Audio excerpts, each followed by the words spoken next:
സ്വർഗത്തിൽ നിന്നും ദൈവം നാടിന്റെ രക്ഷയ്ക്കായി ഒരു ഡ്രാഗൺ കുടുംബത്തെ അയക്കുന്നു. അവ ഒരു സമുദ്രത്തിലേക്ക് പറന്നിറങ്ങി രത്നങ്ങൾ തുപ്പുന്നു.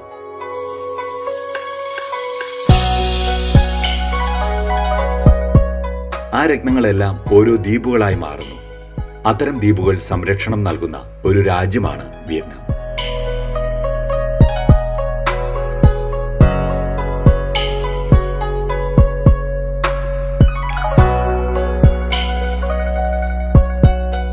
ഇതൊരു നാടോടി കഥയോ ഐതിഹ്യമോ ആവാം.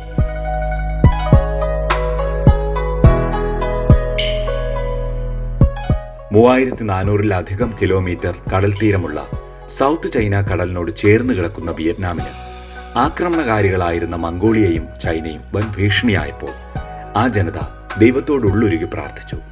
ദൈവം ഒരു ഡ്രാഗൺ കുടുംബത്തെ അയച്ച് പ്രശ്നം പരിഹരിച്ചു. വിയറ്റ്നാമിന്റെ വടക്ക് കിഴക്കായി 1600ഓളം വരുന്ന ദ്വീപുകളുടെ സമൂഹത്തെ യുനെസ്കോ ലോകത്തിലെ 7 പ്രകൃത്യാത്ഭുതങ്ങളിൽ 2ാം സ്ഥാനം നൽകിയിരിക്കുന്നു.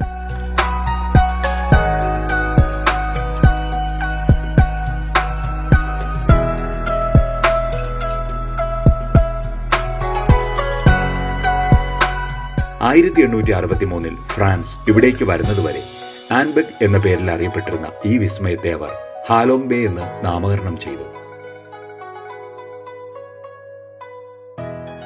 ദ്വീപുകൾക്കിടയിലൂടെ ബോട്ടുകളിലും കപ്പലുകളിലും സഞ്ചാരികൾക്ക് യാത്ര ചെയ്യാം.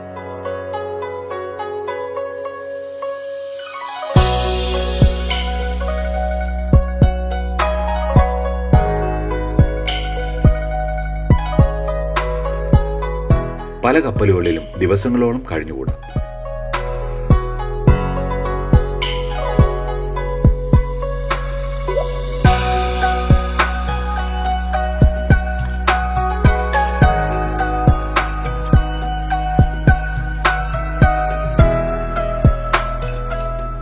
സഞ്ചാരികൾക്ക് കനോയിങ്, കയാക്കിംഗ് തുടങ്ങിയ ജലവിനോദങ്ങളിൽ ഏർപ്പെടാം.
ഓരോ ദ്വീപുകൾക്കും അവയുടെ രൂപത്തിനനുസൃതമായി എലിഫന്റ് ഐലൻഡ്, മങ്കി ഐലൻഡ് തുടങ്ങി പേരുകൾ നൽകിയിരിക്കുന്നു.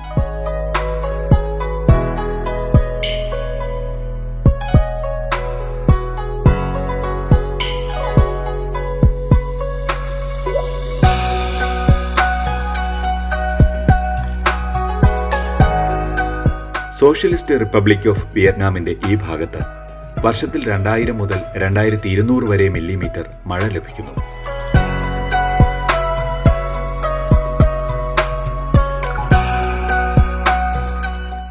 കോടിയോളം ജനസംഖ്യയുള്ള ഈ രാജ്യത്തിന്റെ ടൂറിസത്തിലൂടെയുള്ള പ്രധാന വരുമാനം ഇവിടെ നിന്നുമാണ്. ലോകത്തിലെ പല രാജ്യങ്ങളിൽ നിന്നുമായി 45 ലക്ഷത്തോളം സഞ്ചാരികൾ ഹാലോങ് ബേ സന്ദർശിക്കുന്നതായി കണക്കുകൾ പറയുന്നു.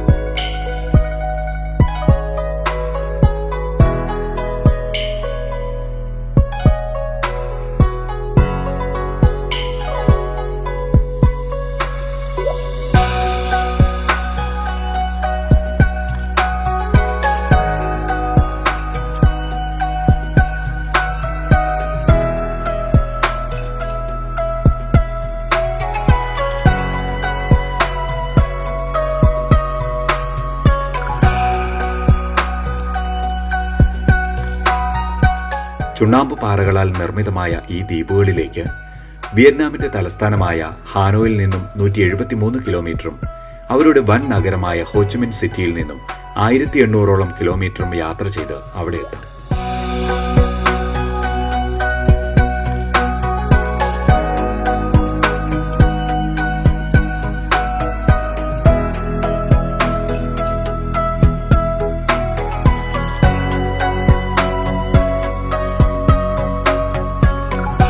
ഏഷ്യയുടെ പല ഭാഗങ്ങളിൽ നിന്നും സഞ്ചാരികൾ ഇവിടേക്ക് എത്തുമ്പോൾ യൂറോപ്പും അമേരിക്കയും വിവാഹങ്ങൾക്കും ജന്മദിനാഘോഷങ്ങൾക്കും പറ്റിയൊരു വേദിയായി ഇതിനെ തിരഞ്ഞെടുത്തിരിക്കുന്നു.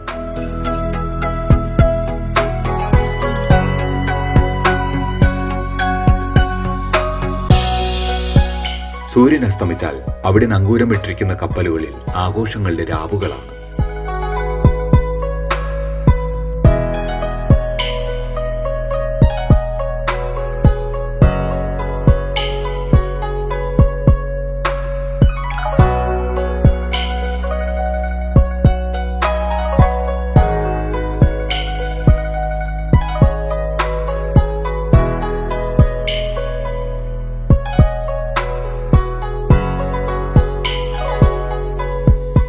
ദൈവത്തിന്റെ വരദാനമാണ് ഹാലോങ് ബേ എന്ന് ഇന്ന് എത്ര വിയറ്റ്നാംകാർ വിശ്വസിക്കുന്നുണ്ടെന്ന് പറയാനാവില്ല.